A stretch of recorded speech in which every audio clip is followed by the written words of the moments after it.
Hello everyone, welcome back. Today we're going to be taking a look at these three old kerosene lanterns.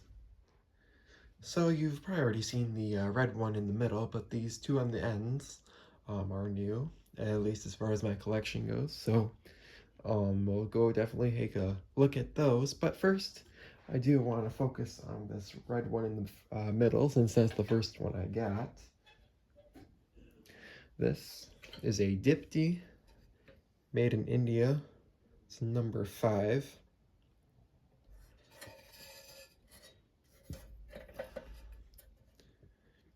This is a nice little lantern, nothing particularly special about it. It's a little bit of a newer make. I'm not exactly sure when it's from, but I suspect the 1960s or 70s. Nothing, pretty much your standard kerosene lantern, except it's made in India. I'll go ahead and show you the bottom. Bottom on this is very nice. Of course, it is missing paint all over the place, but it's really not too big of a deal. It does look nice. It has the original Dietz Oriental glass globe in it. So go ahead and open it up here. And I'm not going to be lighting any of these, at least in this video, but I will go ahead and just pull this open. And you can pull that globe out. Here's the globe. I like these lanterns with the taller globes.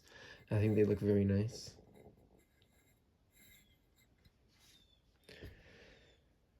Here's the lantern. This is just on a hinge, as pretty much all cold blast lanterns are. Here's the fuel cap. I'll take that out. You can see kind of inside. This one's actually kind of rusty on the inside. It would still work fine, but it could use to be cleaned out. And take the burner out. The cone. Here's the cone. And then here's the burner. And again, there's quite a bit of rust on the inside. I'm not sure what happened to this thing, but it's unfortunately pretty rusty on the inside, at least. I'll try to get this thing back together. Okay, that's not right. Okay, there we go, got that back together. Now I'm going to put this globe back in.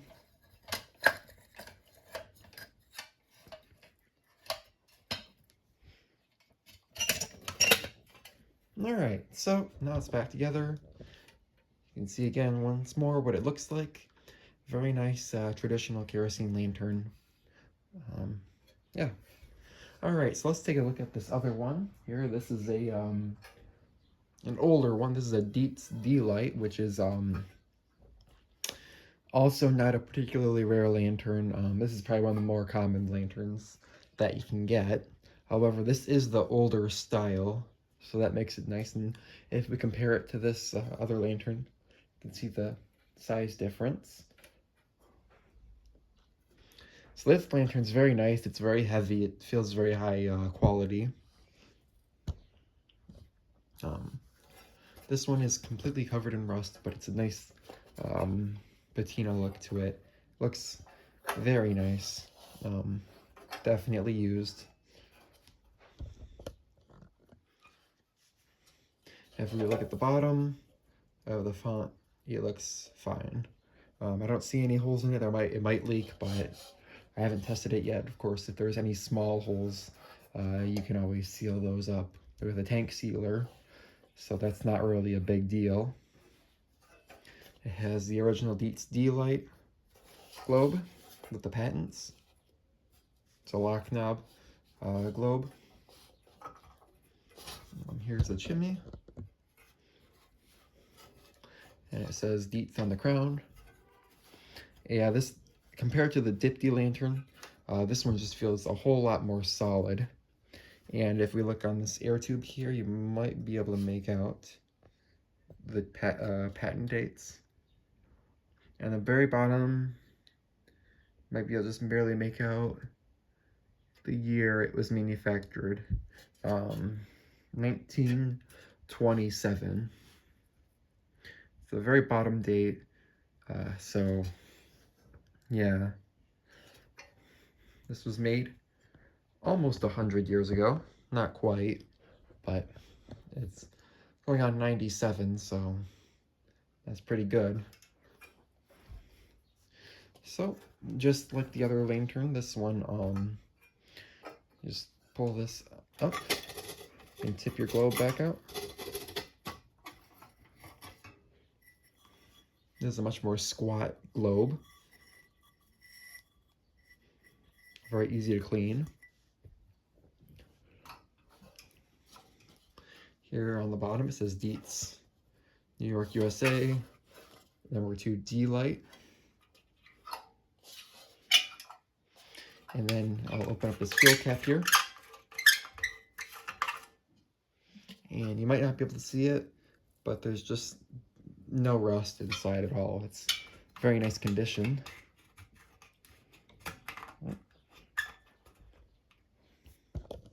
However, this particular fuel knob is not particularly easy to get on. There it goes. Let's take the burner out. Here's the cone and the burner, which is of course larger on this one. There's the wick.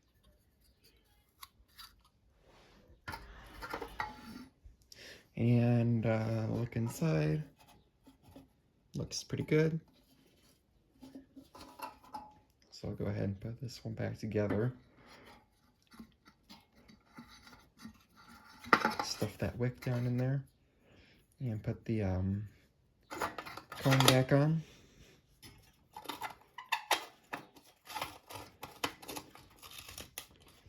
Alright. Then I will put the globe back in.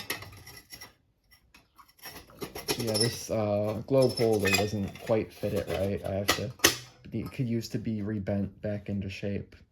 And I forgot to mention this on the other one as well. This little lever here is what raises the globe so you can light your wick. This one's a little bit stiff. Same thing on this one.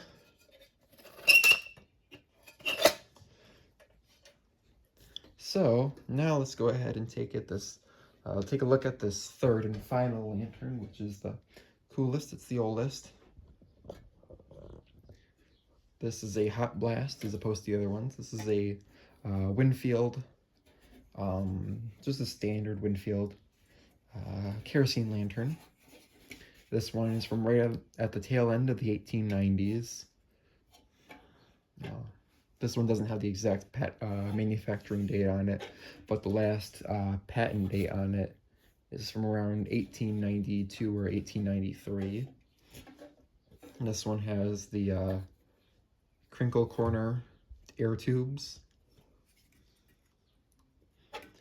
which is just kind of a way to get past the Dietz patents. This one unfortunately has a lot of problems with it. First of all, the fuel cap is missing. The wick knob is missing. I don't know how that happened. And it's got a huge dent right there. You can see where the solder came apart. So the whole thing kind of leans to one side, if you can see. Yeah, it's really unfortunate. This is a pretty special lantern. Now this one, the tank on it, the font is made out of galvanized steel, which is pretty uncommon with these. So that's pretty cool. Here's the bottom of the font.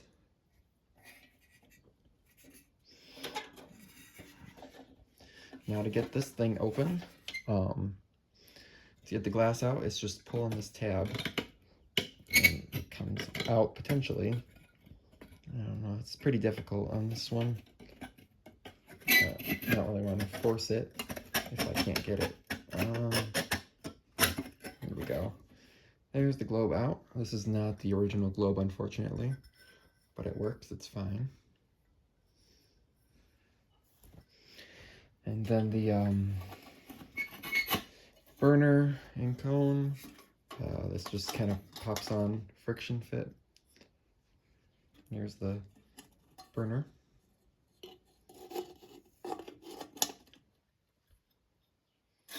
Nice brass cone. Just kind of push it on there.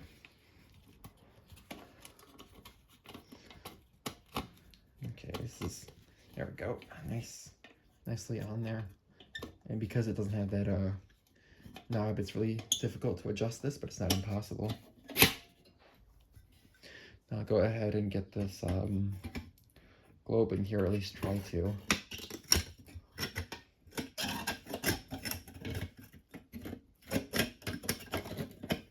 Alright, so there's the globe back in. Now, the way that you raise this one, it doesn't have the lever on the side, it just has a little loop here that you push up on. There you go. Now you can light your wick.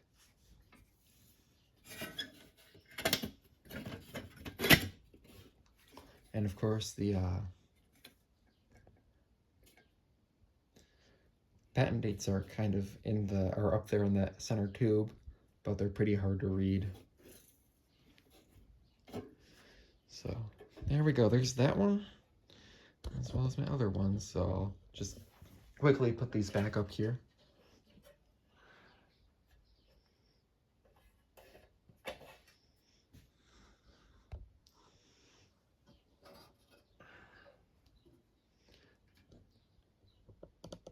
Alright, so those are my 3 kerosene lanterns.